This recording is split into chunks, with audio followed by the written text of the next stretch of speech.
I got a little pretty weary standing up there this morning. First of all, it's nice that we're in the cottonwood room because the cottonwood is the Nebraska state tree. The Lakota consider it sacred because its leaves are the pattern for moccasins and a teepee, and it was the preferred wood for fires by the Pawnee and the Omaha because it doesn't throw sparks. So cottonwood is kind of a special tree for us. I love cottonwoods and the sound they make as much as the shimmer. I was really amused when I saw the program that this was supposed to be a conversation with Roger Welsch. Let me tell you about my day. The way my life runs is that in the morning I get up and I go down the stairs, and Linda's not a morning person, so I say some niceties, and good morning and all of that. But that's about it, because then I'm not supposed to continue the conversation until maybe 11, at which point we can pick it up again. Then I go to town and I get the mail and say hi to Nancy Blodgett, who is our postmistress, and ask her how she's doing. Pick up the mail and then I go home. It's 11 o'clock. I say hi to Linda. I talk with my dogs a while. They listen. I tell them what great guys they are, what a nice job they've done. And that's the kind of conversations I have. Every day I talk to 2 people and 2 dogs, and that's essentially it. So the idea of a conversation with Roger Welsch, I hope you are getting this on tape, because this could be a Smithsonian rarity. I don't know what you folks would like to do. I don't have anything. How about the rest of the day? That's it. I go in and of course I close my eyes and think for about half hour. And Linda's an artist, so she's out in her studio. And about 4:30, again, I talk with the dogs because they listen, and that's pretty much it, folks. So the idea of these days of talking, I've seen more people today than there are in Dannebrog. There's 232 people in Dannebrog and only 231 today because I'm here, and that's essentially it. So you're the highlight of my life for a long time. I hope to God you got something to say, because that's pretty much more words than I normally use in a day as it is. Is there anything that I should continue with from this morning, or did you have any questions you wanted to pursue, or what should we do with this? Yes. You had mentioned how a lot of your work was kind of shaped by the people that you worked with at the Pawnee and the Omaha. I was kind of wondering, I worked with the Alabama Coushatta people in East Texas, and I've worked with them for about 18 years now, but a lot of that time I've been in Wisconsin, and so it's been kind of logistically difficult to continue work with them, partly, financially, partly job-wise, partly family-wise.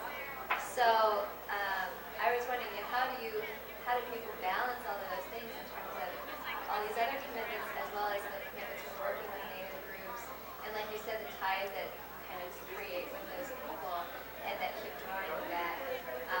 But I think part of what I was wondering about was how was your own family involved in helping you or facilitating your work with the Omaha? Well, Native life, I think, is characterized in part by long absences and a lot of travel as it is, the powwow circuit and all of that kind of thing. So I've never sensed much in the way of surprise, when they don't see me for 3 months and I show up. And it's the same kind of warm greeting as there is for everybody else. The Pawnee and the Wichita have had the annual visitation for something like 400 years, where they exchange visits. So they've been doing this. They used to do it when they visited somebody, they do it for 2 months. Now it's down to about a week and a half. But this idea of traveling around, seeing people, keeping connections going, but with the long absences in between, seems to be pretty characteristic. Now with eBay, with email, it's easy. My closest Pawnee contact, but a lot of Pawnee people have computers and email, and we pretty much are in constant contact. As for my own family, one of my daughters, I have two families like so many people these days. When in, let's see, it would have been 1965, I adopted a girl who was in Omaha. And so that I thought would keep me connected in some ways with the Omaha and the Omaha with me, and I could keep her in contact too, because I wanted her to grow up as strongly in the tradition as possible. But that old generational thing, she was utterly uninterested. So I was off to powwows and hand games, and she really didn't give a diddly damn about that kind of thing, and never has. To that extent, that family was not much involved. My son now is much closer, and he's been involved with it, and another daughter. They're interested in what I'm doing. They've not become folklorists. My son is a travel writer was for the Minneapolis Star-Trib, and he's a heck of a writer, and I like to think I had something to do with that. But they come out occasionally for things, native things like the reburials, for example. Because it's their land too that I gave away after all. So I guess that family has kind of had spotty connections in the past. My wife Linda is necessarily involved because she doesn't really have much of a choice, and she approached it with great reluctance because she was uncertain about it. Just about, I'd been involved with the Omahas and before her the Pawnee even for a long time. But she wasn't sure how much she wanted to get involved with it. And especially once some of the Omahas started pressing for some prayer meetings out at our place. And that really did kind of, what would be the word? It made her uneasy because she wasn't sure she wanted to make that jump. Well, the Omaha are very understanding about that. They don't want anybody, they don't exactly proselytize in the Native American church. So they understood that when I said she's not ready, then we'll wait for that. Linda has been very understanding, and especially with the returning of the land. She was very much on that because she was there when the elders came and visited us. She's had now, I don't know how many visits from the Pawnee and the Omaha just coming through to pay their respects up on the hill. And so she's getting used to it, and she has an absolutely wonderful sense of humor. It's one of the reasons that we're still married, I guess, is that she just has an absolutely spectacular sense of humor. And so do the Indians. And some of the things that have happened at the table match her wit, which I don't well do. I'll just give you a couple examples. One was Dog Chief, who is my brother, was there. He's an elderly man, probably 87, 88 years old, and sitting at our table and finishing up a wonderful supper that Linda had cooked. And he said, in Pawnee culture, one of the things that you do when you have a guest in the house is that night he sleeps with the wife of the house. And I said, boy, I've read just about everything about the Pawnee, and I don't remember seeing that anywhere. And from out in the kitchen, Linda said, I think I read that someplace.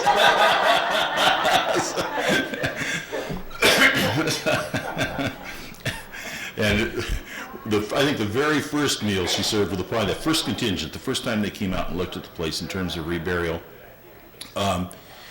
one of them said, Linda said her standard line is, where I come from, whoever does the cooking doesn't have to do the dishes. And I said, well, where I come from, we just put the dishes on the floor and let the dogs take care of them. And one of the Pawnees said, where I came from, we didn't have any dishes and we ate the dogs.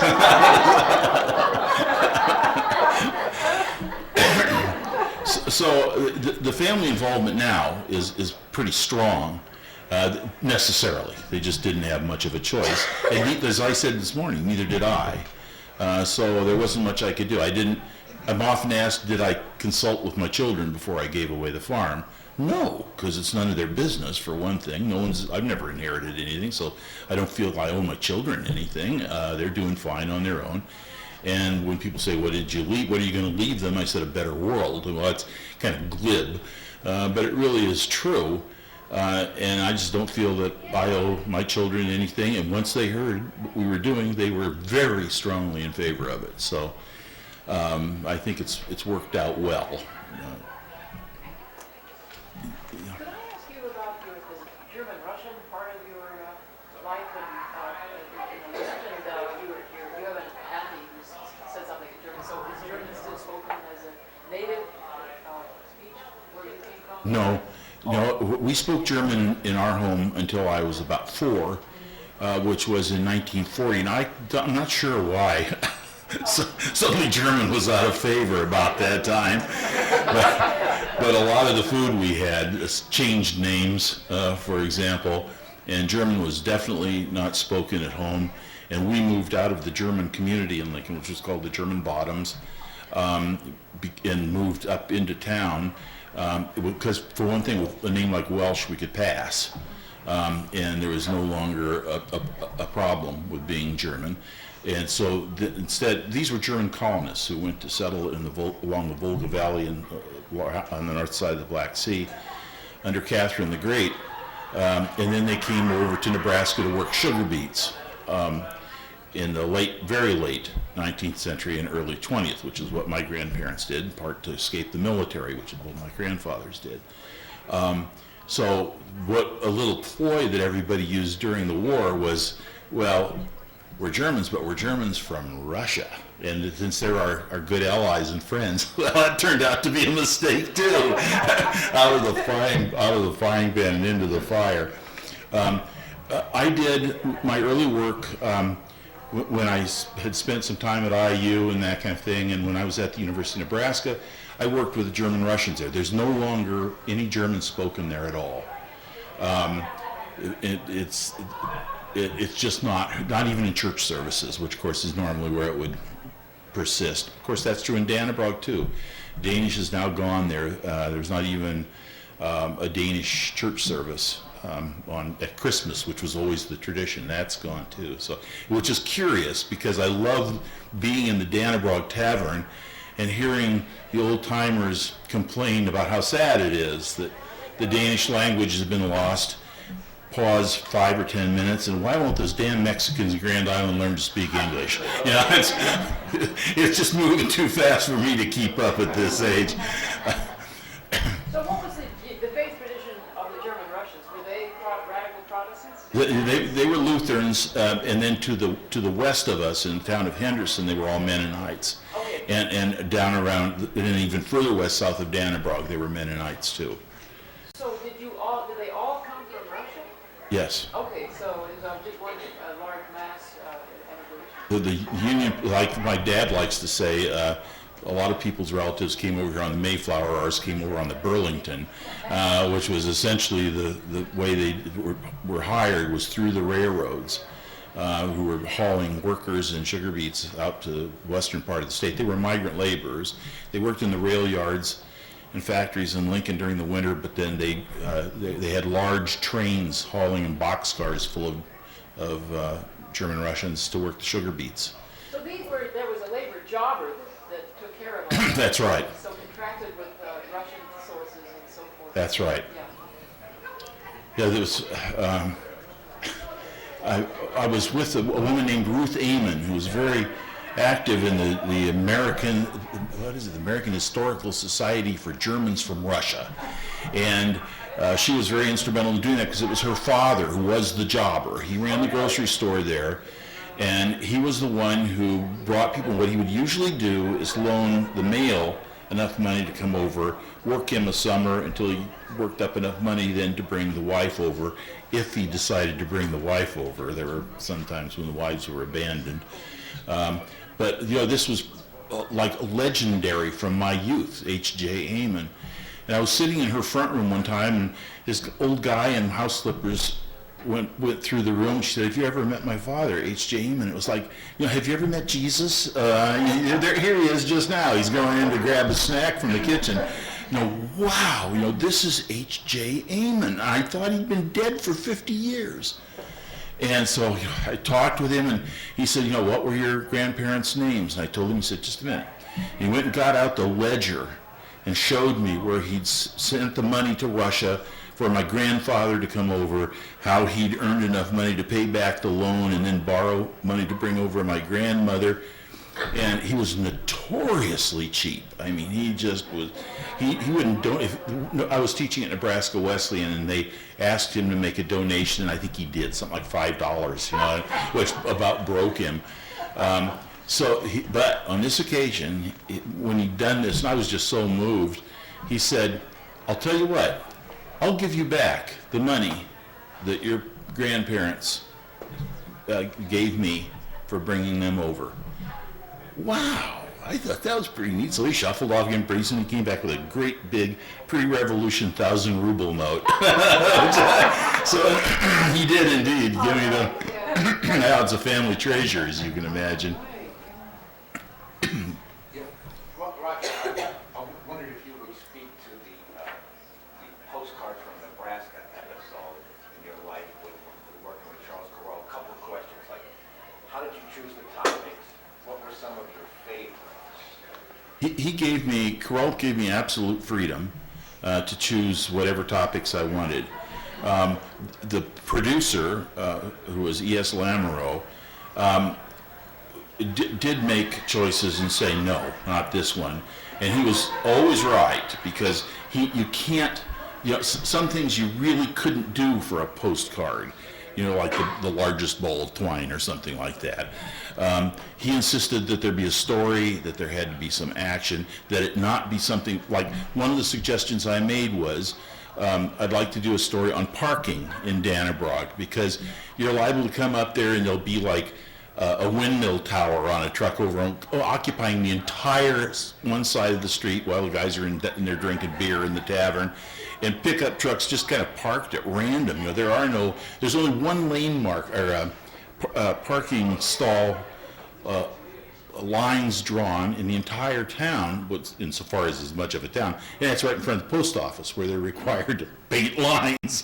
So there's just cars parked everywhere. I've never seen anybody so capable of taking like 2 cars and occupying 6 stalls. It's just amazing. And I said, I think this would really make a good story. And Bud said, no, you see it every day, but you know how long we'd have to sit there and wait for a windmill tower to come into town and park on the other side.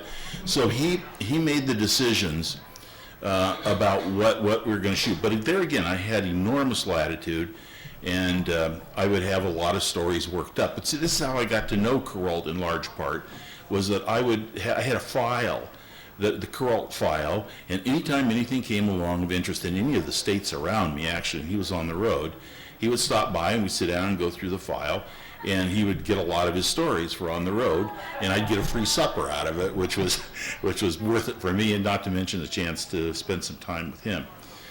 So I did have that kind of latitude. And what was? So you were feeding him leads. Yeah, and then he said he thought that I would be able to get maybe 7 stories out of Nebraska, and we wound up with 210, which surprised him too. But he loved small town life. He'd come into the tavern in Dannebrog, sit down, and you'd want to ask him how much rain he had over at his place, because he just fit in so beautifully. As I said, he was really in part a folklorist. One of his grandfathers had a farm in North Carolina, and at the noon meal, which was the big meal, they rang a bell in the yard, which was the signal for anybody who was within hearing of that bell to come to a meal, the noon meal. So he said he never knew when he was there who they were going to sit down with for lunch. It might be a traveling preacher, it might be a horse trader, might just be a tourist, whoever happened to know what that bell meant would be at the table eating, and the conversations were what really kicked Kuralt off. Then when he wound up in New York City, he just hated the building, the CBS building, and being trapped there, and that's why he decided to do the On the Road series, was to get him out of there. And that's essentially was his story. A follow-up question would be, Oh, that. Well, that's almost embarrassing because I violated another one of Corral's rules. I told you what some of the rules were. One of his rules was don't ride the tricycle. And he said, if you do a story about a 400-pound guy who rides a little bitty tricycle, don't you get on the tricycle. In other words, don't become part of the story. Well, if you watch the news now, that's all there is. You know, it's got to be Dan Rather standing out there in the damned hurricane like an idiot, you know. What's he doing? There's sheet metal flying around. That's all they do is they are part of, and now on the news they do a report on what happened in Kate and whatever the hell her name is. You know, they're reporting on themselves. It's just feeding on their own intestines is what they're doing. Well, it could kill Corral if he saw that. Well, there were two stories where I rode the tricycle, and those were my favorites. One was the love of my life, other than Linda, and I always hate to admit this, and that's 3985, the most beautiful thing on the face of this earth. 3985 is the Union Pacific train, the largest rolling steam engine on Earth. It is a gleaming, black, glorious thing. At night, you know, they don't just turn the key and turn it off. It just sits there in the yard. I just got goosebumps. It sits there in the yard and breathes. You know, it hisses and it puffs, and it's just sitting there waiting to go. And I always wanted to ride in a train anyway. My dad was a steam engineer, a stationary steam engineer. But to ride, I rode that thing from North Platte to Omaha, doing 65, 70 miles an hour, and along Highway 30, I wondered why people didn't die. And all of these cars with people hanging out the windows with tape recorders and cameras. At every crossing, there's people out there admiring this gorgeous thing. It's just, and it's an unbelievably beautiful. And be able to ride inside 3985 was, without question, a highlight. It was just spectacular. The other one was I actually called Corral and I said, Charles, I'm going to ride the tricycle, and I just want to warn you ahead of time. I was at a banquet speaking like you and I have both done, and I sat next to a colonel in the Iowa National Guard, and he said, why don't you come up sometime, we'll take you for a ride. Like what? Like an F-16. So I called up Corral and I said, I don't even care what you say, you know, we're going to do this story. So we went up to the Iowa National Guard was in Sioux City, and the way we did the story, he approved of. We went first of all to this guy's farm, and he was just a young guy, and there was really more to the story, as a matter of fact, than wound up on television, because we were afraid we were probably going to get the guy in trouble.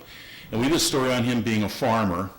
He was out on a tractor doing some work, and then we, you know, shot him on his tractor, and I said, you know, here's a young fellow out, young farmer working on a farm. It was his grandfather's, and his father's father was out in the yard doing some welding on some equipment. And then we went inside the house, and in a nice kitchen area of this old house that had been built by his grandfather's stone house. And he talked, he and I talked about agriculture to the point where it was just so boring you couldn't bear it. You know, it was acreage and prices, and God, it was impossible. That's just what I wanted. Meanwhile, we were being served lemonade and cookies. I know this is sexist, but wait till you hear the rest of the story. A gorgeous wife, and she's just a blonde, beautiful, beautiful woman. And so that all happened, and then when we went up there and got in the airplane, and at some point I said to him, I bet Gloria worries about what you do for a living. And he said, no, she knows what I do for a living. She was up in F-16 a lot of times. She was my mechanic in Iraq. So, oh, that's right. Women can be mechanics too, Welch, you idiot. You know. So it was really kind of a nice part of the story, but we couldn't really tell it because we were worried about, is it really a good thing for the pilot to be sleeping with his crew chief? I don't know. But at any rate, we got up there and they took me through all of this pre-flight training, and which I told them, I said, we're just wasting time, because if this plane goes, I'm not going to be able to get out of all this junk in here. You know, I'm just going to pull the yellow handle and go through the canopy. That's all I can hope for. So when we get in the plane, It was 4 F-16s in formation, and then we teamed up with a refueler, because my crew, my TV crew was in the refueler.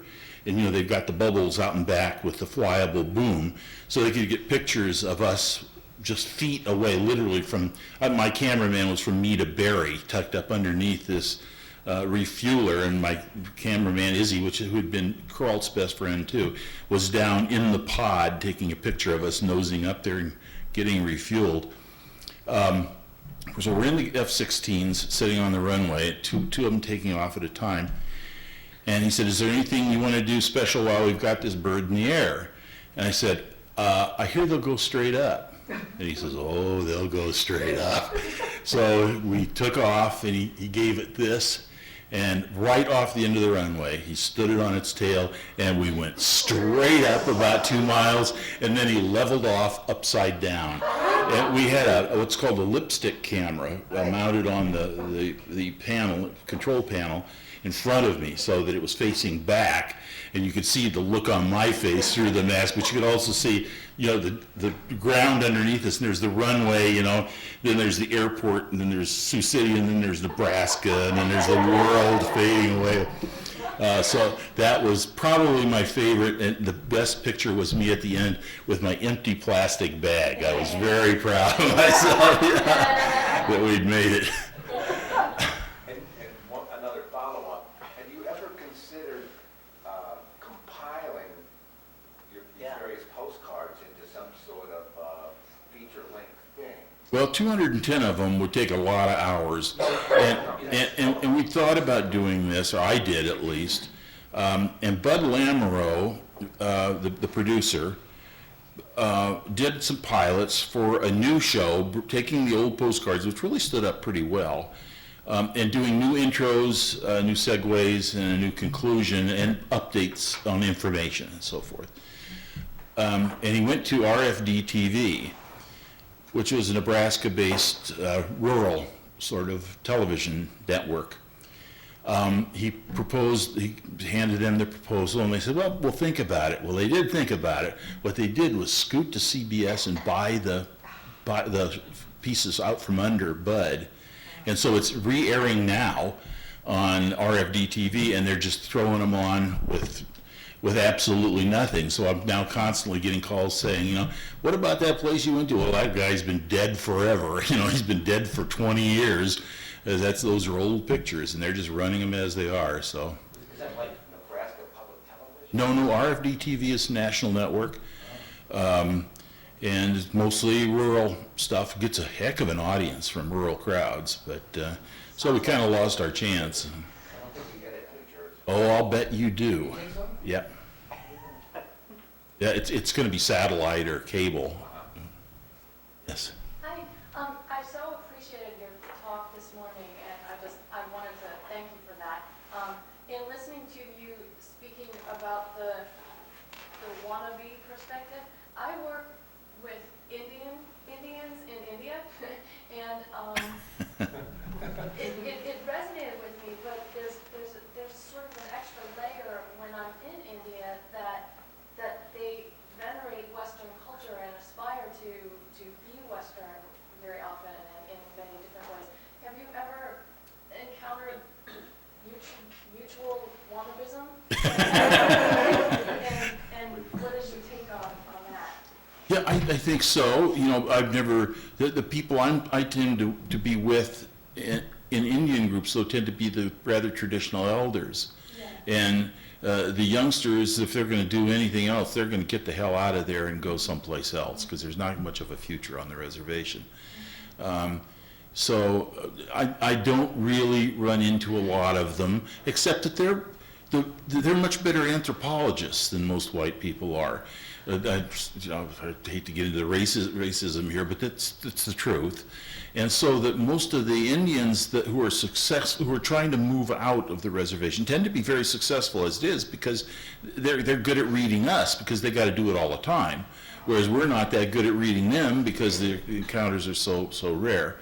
So that I mentioned this young Pawnee who lives just a few miles away. It's the only Pawnee I know of in the state of Nebraska, and he has no Pawnee background at all.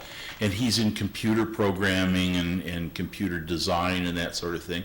So he's succeeding very well in the modern world, but he wants to know more about his background. Spotted Horse Chief is his last name, which pretty well labels him as something other than Smith or Jones. But no, I really haven't, because that's just not likely to be some. I have had some young Indians come to me for help in getting either into college or finding funding for college and that kind of thing. I suppose that could qualify as that, although that doesn't mean that they necessarily want to become non-Indian.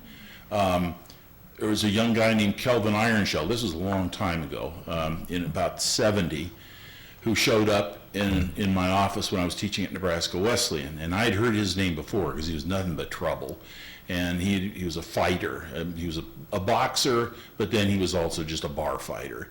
In Hastings, where there was Hastings, Nebraska, where there was a naval munitions plant. So he was always getting into fights with people at the munitions plant and the bars in Hastings. So when he showed up, and he was one rough-looking guy, you know, I knew about him, and he introduced himself, and I said I knew who he was. And he said that he was looking at his life. He was like 38, 40, and he sure didn't like what he saw. He had kids who were growing up, and he was embarrassed about his past, and he wanted them to turn out right, and he said, I want to finish high school. So I said, okay, let me see what we can do. So we got him into a program and got him through high school, and then he showed up again, and he said, I want to go to college. You know, he was out from outside Lincoln, so he's living at the YMCA, finishing up high school. He did it in record time. Then he went to the university. He got his BA in BS in 3 years, so he was working like a dog again, trying to get that done. And then he shows up again, you know, and says, I want to get my master's degree. So we did that, and then in that case, he did something that if I didn't have respect for him before, which I sure did, he did something which I thought was just amazing. He went up to the Rosebud and taught in the schools up there, because he said what he could now do is anytime some kid came up to him and said, oh, what can I do? You know, I'm an Indian on the reservation, I'll never amount to anything. He'd say, listen to this. And he provided himself as an example. So I guess there's a guy who wanted to at least be a part of mainstream culture off the reservation, and yet returned to the reservation because he was a traditional, he was a Sundance traditional. And there's, you know, lots of different religious orientations, Yuwipi and various other things, but he was a Sundancer. So he was very strongly traditionally oriented, and yet he had his master's degree, and he taught at St. Francis Mission School up there, and was a real influence for the tribe. That's the Rosebud. So you talked a little bit about this morning, but as somebody who sort of sometimes comes to the meetings often and then doesn't come for a long time, do you have a certain perspective on the field as you know, looking at it from afar? Well, you know, the reason I haven't shown up at meetings for a long time was in large part the financial thing. Once I lost support at the institution, it got pretty tough for me, and I was working primarily as a public speaker and on the television work, which just ate up time like crazy. That's one of the problems that we had, was people watching television say, well, they only work 6 minutes a week. You know? So we must have plenty of time to sit around and chat. And so that was a large part of it too, why I haven't been at AFS meetings for a long time. But no, I'm not sure how I can answer that. For one thing, people are really getting old. Except for me and Barry. I guess, if anything, I'm coming out of just this visit really encouraged about it. I think things look lively and vital and strong. I guess I would have guessed that with a loss of folklore programs at so many schools, when I left the University of Nebraska, I sort of inherited Louise Pound's old seat, and they just folded. I mean, that was the end of it. No more folklore teacher of any kind. We didn't have a program, but they just wound up with nothing. And I guess I would have thought that there would be a lot less vitality than I found the last couple of days here. So I'm coming. I told my wife last night, I'm really encouraged. It looks to me like things are going well, despite all of the problems that I would have guessed were there. And maybe they're there and I just didn't see them, but it looks good to me. Okay, well, that's nice to hear. A lot of the stuff, I just was in a session and I couldn't understand a thing they were saying. But I'm not sure that's so much the advancement of folklore as it is the fact that I'm kind of slowing down myself, and I've been out of the field a long time, but I was telling Barry, I find that abstract thinking is a lot tougher for me now, and that's why I got really strongly into tractor mechanicking. You know, I wrote a lot of books about tractor mechanicking, because I can tell a stuck piston. You know, it's not hard, but man, some of the stuff they were talking about down the hall, that's way beyond me. So I think that's probably one of the reasons why although, you know, I've always insisted to people that I got into tractor mechanicking quite by accident, but I found good old folklore there too. You know, with an old Ellis Chalmers WC, the reason it's the kind of tractor I like. It's one of the reasons I was at the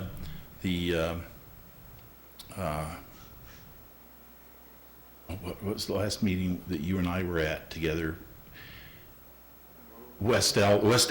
All I can remember is the little bitty town of West Ellis, because that's where they made my tractor. One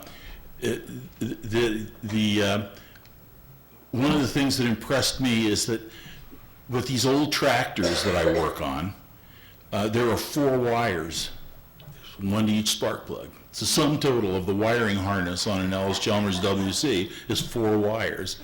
And you can work on them standing up, which is really important for a guy of my age and health and everything else.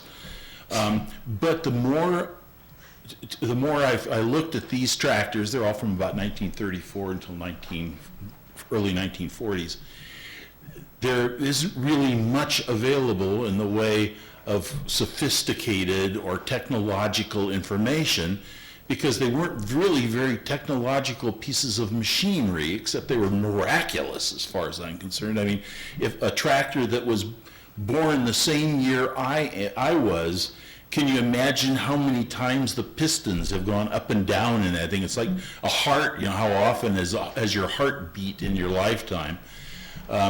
So I found that the way you get information about something like that is folklore. You go out and you talk to other mechanics or other people who know the Ellis Chalmers WC, and there's always some old timer around. Oh yeah, you can tell somebody, the line goes, who farmed with an Ellis Chalmers WC. None of you will get this because it's a tractor joke. But you can tell someone who farmed with an Ellis Chalmers WC because when he sings in church on Sunday, he holds the hymnal over like this. Well, the seat is offset and the steering wheel is over here on an Ellis Chalmers WC. But you find these old guys who know Ellis's, and they know how to do a magneto, which no vehicle uses anymore, and they're magical. You find an old mechanic of one of those tractors, he's got a pair of pliers and a screwdriver. That's the sum total of his tool inventory, and he can repair anything, and they're fun to talk to. You know, to learn welding from one of these guys was just a magical experience. You know, how tight you torque down the rod caps on an Ellis Chalmers WC. You cramp it down just until your belly button sticks out about that far. You know, that's the kind of mechanicking you get from these guys. So I found that was, even though we were dealing with machinery that probably was more sophisticated than one normally expect in terms of like wood carving or something like that, there was still the strong element of tradition, of jokes, of stories, jokes, and the technology itself, how one fixes these things, how you clean out the bad grooves in a piston. You know, there's just all kinds of things that you could only learn from talking to somebody who'd done it before. I don't even remember now what question I was answering. I was telling somebody one of the things I loved about working with Sandy Ives when we were back in the folk arts panel is one day he said that one of the reasons he said that he hated cats is that you can tell a cat is so dumb, you know, they'll walk into a room and then they stand there because they can't remember what they walked into the room for. He said, well, that used to bother him until he started doing it more and more. And then he began to understand the dilemma. You mentioned this morning that popular culture is also one of your interests. So I'm wondering how you would assess the representation of American Indians in popular culture. And I'm especially interested in kind of any views you might have or the Pawnees might have about Dances with Wolves. Well, boy, they can pick the right one. Because in Dances with Wolves, the villains are the nasty, ugly, aggressive Pawnee, you know, and the poor Lakota, you know, they get the crap kicked out of them by these mean, nasty Pawnee, and it was exactly the opposite, you know. The Pawnee were farmers. They grew beans and squash and corn, and not long ago, a Cherokee woman was writing a book on harvest festivals. And she asked me, she said she had Winnebago harvest festivals, I think Chippewa rice harvesting festivals, and all of the Pawnee harvest festivals in the old times, what they did, you know, in mud lodge days, and all these different tribes. And she wondered what the Lakota did for harvest festivals. So I asked my Lakota brother, you know, when did the Lakota have their harvest festival? He said about 2 weeks after the Pawnee had their harvest festival. Because that was one of the reasons that they left Nebraska.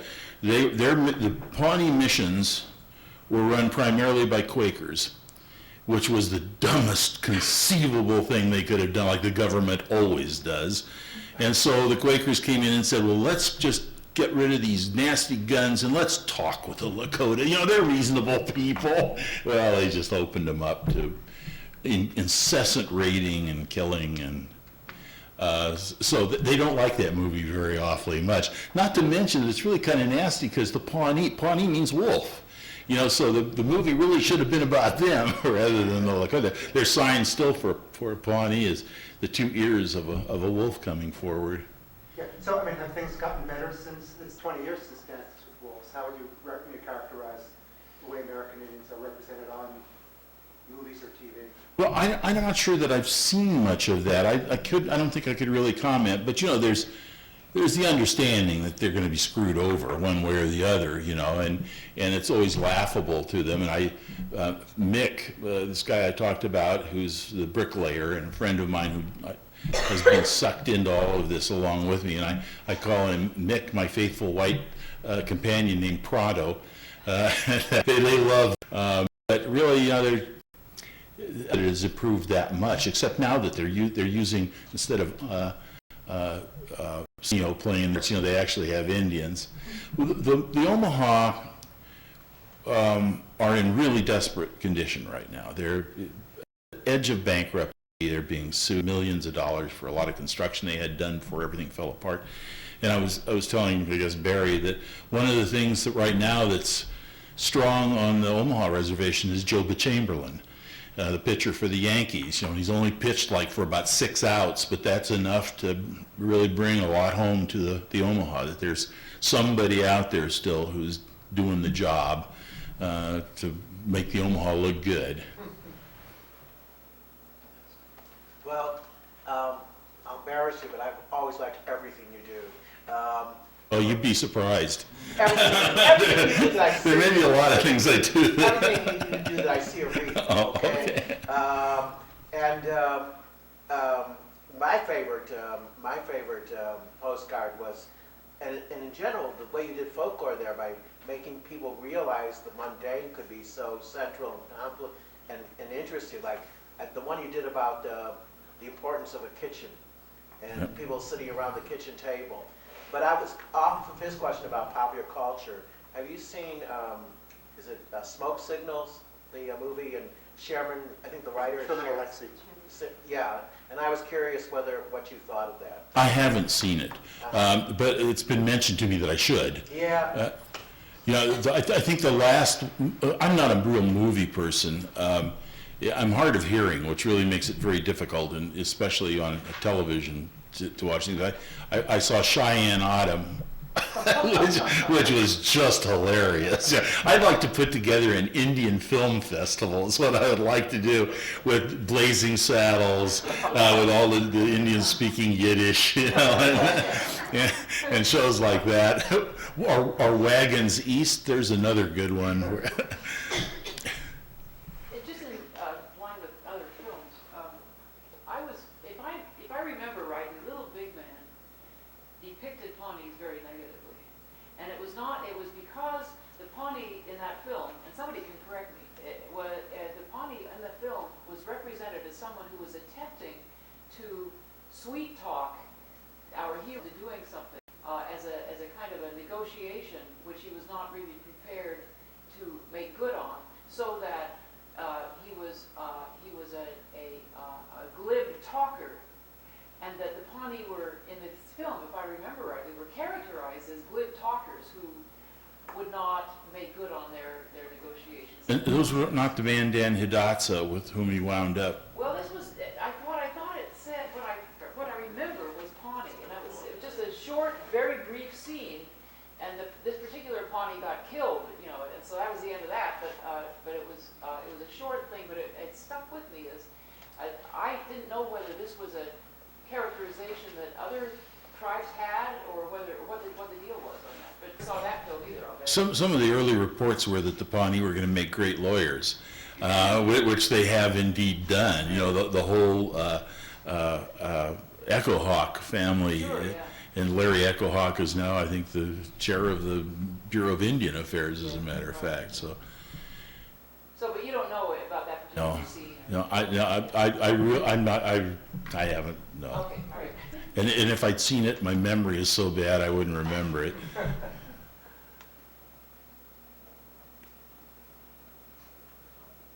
It was just such a powerful talk. I really want to thank you, but it was a total other topic. I first learned about you in Newfoundland when you were when there were practical jokes going back and forth between you and I guess Neil Rosenberg and all those folks. So if you continue They sent me your, fish, yeah. continued Yeah, your, through the mail, fish. Yeah, and they arrived on a Friday at the school where I was teaching, and the mail room was really rare by the time I got there on Monday. Yeah, that was funny.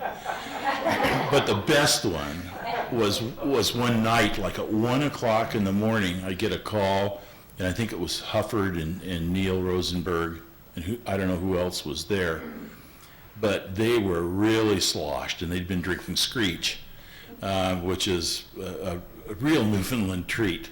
I still have the bottle sitting up in my garage to appreciate Screech.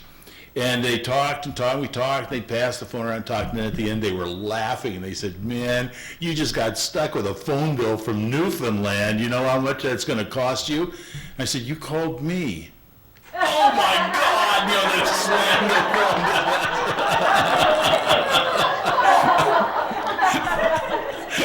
That was the end of the late night phone calls.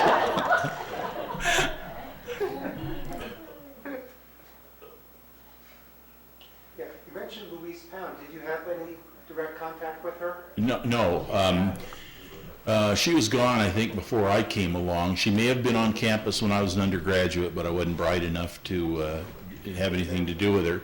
But, you know, the family was so prominent in Lincoln.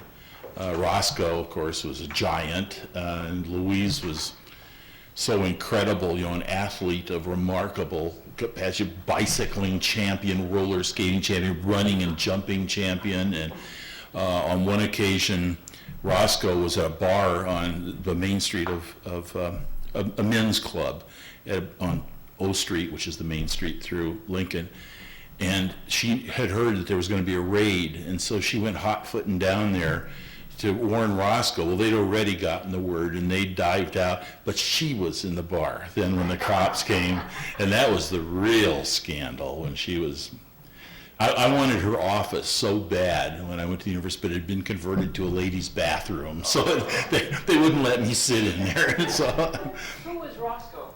Rosco was the dean of the law school at Harvard. He was a major botanist.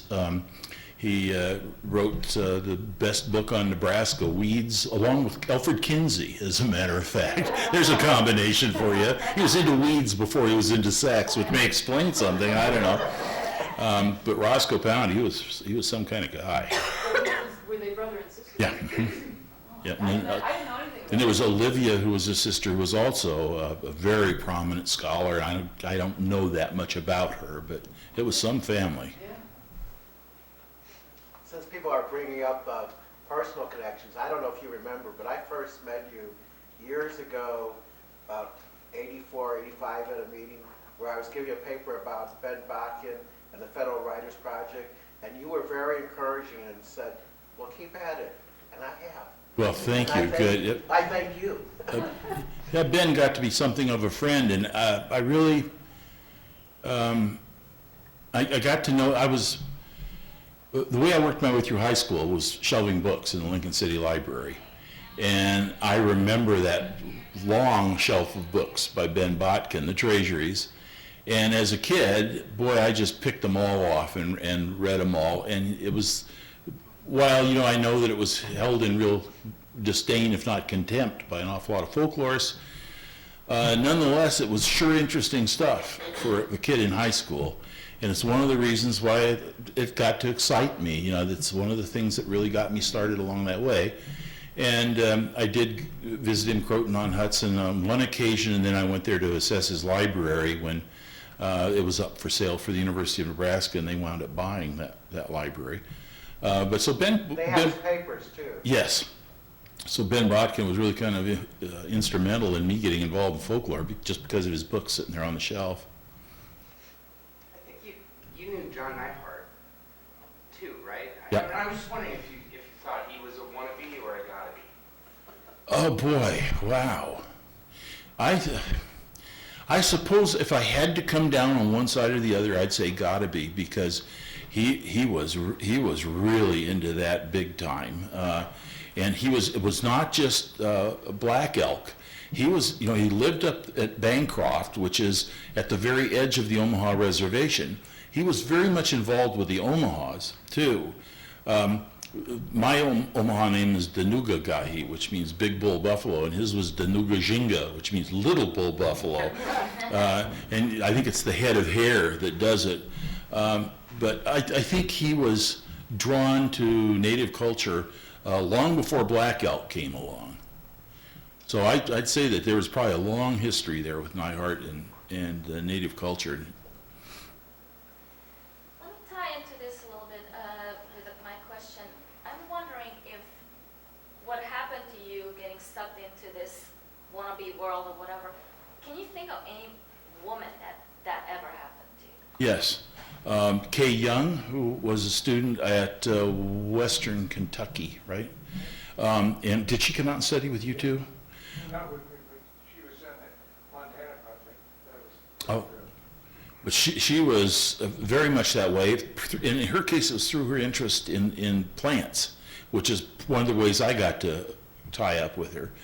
And through her interest in plants, she wound up very close with Richard Foolbull, who was a holy man who was really specializing in plants, medicine and food, and other applications too. So she wound up really being involved very much. Maury Sandoz is another example. She wound up very close with the Lakota and being given a name in the Hunkapi ceremony. So yeah, definitely. There's a woman right now in Nebraska who is a remarkable story, I think. She called me up probably 2 years ago, and she said she wanted to welcome the Pawnee. She worked at the Arch, which is that hideous thing over I-80 at Kearney. And I hate the thing. And so when she called up, already she was on a bad start because she was working at this monstrosity. And she said she was interested in organizing a powwow to welcome the Pawnee back to Nebraska. She'd never been to a powwow, but she just thought it sounded, oh, God, you know, oh, no. Well, I got to talking to her, and she turned out all right. She really poured her heart and soul into it. She did everything right. She went down to Pawnee. She worked with some of the women down there organizing the powwow. She brought it off. It was the biggest thing that's happened. Well, maybe if I say it's the biggest thing that happened in central Nebraska, that won't mean a hell of a lot. But they had to stop people coming off the interstate at Kearney because traffic was jammed up so much. The town of Kearney went crazy. The headlines in the newspapers were, Nawa, welcome to the Pawnee. It was just jammed. And now this year the Arikara want to come down. They were related and they want to join in on the fun too. And she has not, what she did was not just throw this powwow and then walk away. She got involved, for example, in their corn project. There's what are called the Corn Sisters. And they're women who are working to regenerate traditional Pawnee corn types from kernels that have come from sacred bundles. And they've managed to find enough viable kernels in these things that they've got like 10 different kinds of corn. Eagle corn, it has a little eagle on each kernel, spotted like a pony corn, and beans and squash. And she is completely involved in that. So, yeah, I'd say so. Well, wouldn't Mules and Men be a perfect text of a woman folklorist, anthropologist? And in the beginning, she's participating, but by the end, at the last part of New Orleans, she's in Louisiana, she's become a voodoo priestess. I mean, Yeah. Yeah, that's really doing it, isn't I mean, it? the book is a whole set of stages where she goes through getting more and more absorbed, it seems to me. So just mentioning women. Yeah, it just seems to me that it's a little bit harder for women to get into those situations without all kinds of prejudice or cultural, lens being shed on them. There is some of that. Even among the Pawnee, there is too, and I think it's partially because there are some things a woman shouldn't be doing.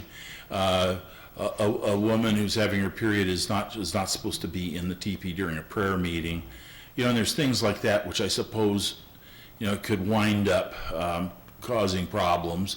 And it's I can see that there are probably more hoops to jump through. Well, I would agree, but at the same time, I think there are some advantages for women too, because women can talk to the women, right? And in a lot of cases, That's men right. aren't supposed to talk to the women. So, I think there's. And they have access to the kitchen, which is so important. And once you've got something in common like food, then I think you can start also, or the plants. That's where Kay got involved too with Indian women, was the preparation of some plants for food. Although most of the plants she was interested in were medicine plants. But Richard Fulbull was the man she'd worked with, and he was quite a guy. One of the things he told me that I thought of when Barry and I were talking about the destruction of recordings or artifacts or anything is I'd asked him one time if he was writing any of this stuff down that he knew, because he just knew encyclopedias of information, or was he training some young person in what he knew about plants so that this wouldn't be lost. And he thought that was really a pretty dumb question, because he said, if aspirin, if we suddenly forget that aspirin cures headaches, does that mean that aspirin doesn't cure headaches? No, it means that we've just forgotten. He says it's still there. We'll come across it again. Somebody will chew a willow stick sooner or later, and your headache will go away, and they'll think, oh, hey, I just discovered something. So he insisted that truth never dies, that it's always there. And I think that that's true of some of the stories. And if we worry about a native culture dying, then what I always revert to is this Hunkapi ceremony, which I was given 3 or 4 years ago at Wounded Knee. I wanted to know as much about it as possible before I got involved. God only knows what they're going to do to me up there among the Oglala. They're a pretty tough crowd. So I read Marla Power's little monograph on the Hunkapi. And there was one sentence in there that I have quoted 1,000 times because I absolutely love it. And it seems to me to say so much about those of us who worry about these endangered cultures. She wrote that very few white men are ever given a Hunkapi because among the Lakota elders, the white man is still seen as a passing phenomenon. I love that. Well, wait till the water's gone. Well, yeah, but in 100 years, maybe there'll be Indian historians writing about the Dakotas, and there was this brief period in which the whites were in charge that Well, interrupted things. But that's, when the water's gone, and it's not going to take 100 years the way they're pumping that out of the ground, and what they're not, what is it? I mean, there may be some truth to a lot of truth to all this. A Pawnee told me that white people are like raccoons. What they can't mess up or destroy, they shit on. And that's pretty much it. What is happening in Nebraska when the water's gone, you're not going to be able to make fuel for your SUVs out of corn if there's no water to grow the corn. That's all there is to it. It's going to be over. They're going to either have to come to some other solution than automobiles, or that's it. Roger, are you familiar with the work of Frank and Deborah Potter, who argue that someday there'll be a... You know I am. The Buffalo Commons argument that these counties are shrinking and give it back to the Buffalo. Well, I've always thought that about New Jersey, frankly. Keralt tells about going up into the Appalachians to talk to an old farmer up there who was, with a mule and a plow and probably a field about as big as this room, and he kicked some of the rocks. He said, "I don't know how you can make a living off a ground like this." The guy said, "I was to New York once and felt the same way." They're urban planners, which I always enjoyed. They were going to come out and tell us how to run Nebraska. So I had my arguments with them. But probably that's the direction it's going to go anyway, especially if Ted Turner has his way. He is buying up. I think he's either the largest landowner in Nebraska or almost, maybe third. He owns gigantic. He's buying branches that are 100 sections at a time, 100 square miles at a time, and he's putting it all into Buffalo. And I guess he has some restaurants that serve buffalo. I don't know. There's none in Nebraska. They're in Atlanta. They're in Atlanta? Yeah, I'll bet they are. But everybody's upset because they believe it drives, what is it? I can't even keep track of the economics of this, but a lot of people are unhappy about what he's doing. I suppose maybe it's a population drop or something like that. But the fact of the matter is, his intention, if not what he's already done, is to give it to the Nature Conservancy so that it will still be tax paying, because the Nature Conservancy pays taxes, but it will be in Buffalo. And the sand hills of Nebraska, the largest sand dune area in the Western Hemisphere, was in real trouble because they were starting to plow it up and put center pivots on it, which was just insane. But they were doing it. And now he's pretty much come a long ways towards stopping that because he's buying up the grasslands, keeping them grasslands. He doesn't have to overgraze because it's not that big a deal for him. But he has a lot of land and a lot of buffalo. He's doing the same thing with wild horses, I've been told, in Arizona and New Mexico. Well, there's worse things he could be doing with his money. Yeah, I mean, how do you feel about that? I mean, here's a guy who has so much more clout than anybody else that can do all this, and it seems like there are things that aren't bad to being done, but do you really want one person to have all this power? I mean, Yeah, well, I'm not sure that that's not inevitable. yeah. The population of Nebraska, of most of those areas, has dropped since 1904 when it was open for homesteading. And then there was somebody on every quarter section. And then they figured out you can't make a living on a quarter section sandhill, so they gave you another quarter if you planted trees. Then they give you another quarter if you plowed a ditch to carry water. Then they give you another quarter, and the population just kept going. And now, like I said, the one friend, an artist friend of Linda's, her husband, they're ranchers. The only way they can check the windmills on their places with an airplane, because they're so far apart that there's no way. It take them days and days and days to drive from windmill to windmill to make sure it was running to water the cattle. There are literally hundreds of sections in a ranch, which is 100 square miles.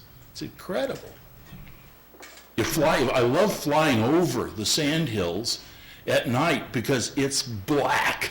There is nothing. There's no street lights. There's no towns. There's nothing. If you look, that wonderful picture of the world with lights, and if you look, there's Chicago, then you can find Des Moines, and if you go a little bit further, you can find Omaha and Lincoln real close together, and then just a string that runs right along the Platte River. Well, out there in the middle, there's this great big black hole, and that's the Sandhills. And that population is still dropping. It's now down, I think, to much less than 2 people per square mile. I think it's down to close to 1 now. Speaking of the Sandhills, reminds me of the Flint Hills. I'm wondering, are you familiar with William Least Heat Moon's book, Prairie Earth? Oh, yeah. And what you might think of that as a... Well, I think it was an interesting idea that he had taking, and I've always said that if you can't do something really big in the way of nature, like studying a region, then take a square yard or a square meter and study it really carefully. And I think you can spend a lifetime studying 1 square meter of ground. And it's sort of what he did by taking a county and just said the book is this thick. And he just studied the bejesus out of that county. And I think that was an interesting idea to get, again, the whole fabric of culture, like we were talking about this morning. Yeah, that's a remarkable piece of work. Anything else? Well, I sure appreciate you coming, and it's been a lively conversation after all, and I'll have to tell my wife how many people I talked to. That's really good. Pretty darn close, more people than will talk to me. At one point, there's been some problems with Dannebrog, and I really expected all hell to break loose when they found out that I'd given our place to the Pawnee, but they were very positive about it, and still are, and that's working well. But a woman in Kearney hired a guy to kill her husband, and I was reading that, and of course he was a cop. That's always the way it is. You hire somebody to kill somebody, he's going to be a cop. And I said to Linda, you would never hire anybody to shoot me, would you? And she said, good grief, no. She said, I'd just go to town and ask for volunteers.